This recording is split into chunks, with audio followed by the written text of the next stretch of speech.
माजी मुख्यमंत्री सन्मानजी शिंदे साहेब यांनी आणलेली ही योजना, या योजनार्थ्यांना 6 महिन्याचं प्रशिक्षण त्या ठिकाणी देण्यात आलेलं होतं आणि निश्चितच 26 सप्टेंबरपासून सुरू झालेलं प्रशिक्षण 26 मार्चपर्यंत या ठिकाणी असणार आहे। परंतु 26 मार्च नंतर नेमकं काय, या मागणीसाठी आम्ही या ठिकाणी आज मूक मोर्चा या ठिकाणी आयोजित केलेला आहे आणि या मूक मोर्चाला संबंधित या ठिकाणी छत्रपती संभाजीनगर जिल्ह्यातील सर्वच युवा प्रशिक्षणार्थी की जे 2700 आहेत, 2700 प्लस आहेत आणि जर आपण विचार केला पूर्ण महाराष्ट्राचा तर 1,20,000 पर्यंत युवा प्रशिक्षणार्थ्यांनी या योजनेत सहभाग नोंदवला आहे। आणि निश्चितच 6 महिन्यानंतर आमचं काय,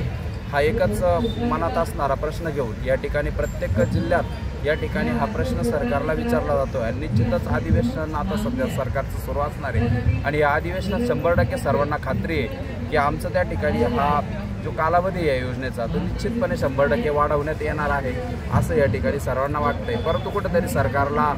जागा करणं किंवा आपली मागणी सरकारपर्यंत पोहोचवणं सुद्धा हे आपलं कर्तव्य असतं आणि निश्चितच हे सर्वांना याची जाणीव असल्यामुळं आम्ही या ठिकाणी या मूक मोर्चाचं आयोजन संबंधित संपूर्ण छत्रपती संभाजीनगर जिल्ह्याच्या वतीने या ठिकाणी केलेलं आहे। तुमची पुढची मागणी काय आहे? फक्त या ठिकाणी या योजनेत असणारा जो काही या योजनेचा कालावधी 6 महिन्यानंतर पर्यंत आहे आणि 6 महिन्यानंतरचा जो कालावधी आहे तो वाढवण्यात यावा, यासाठी आमची सर्वात महत्त्वाची मागणी आहे की 6 महिन्यानंतर हे जे काही कुठेतरी 10-15 वर्षानंतर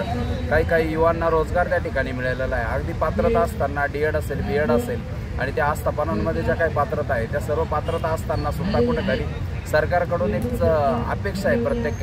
युवाला की निश्चितच सरकारमध्ये आम्हाला त्या ठिकाणी रोजगार मिळावा, आम्हाला बेरोजगार करू नये, ही एकच मागणी त्या ठिकाणी आमची सर्वांची आहे।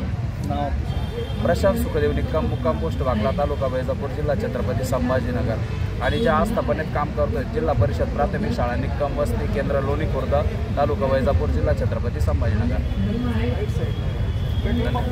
तुमचं ते नंबर यांना निवेदन द्या मला।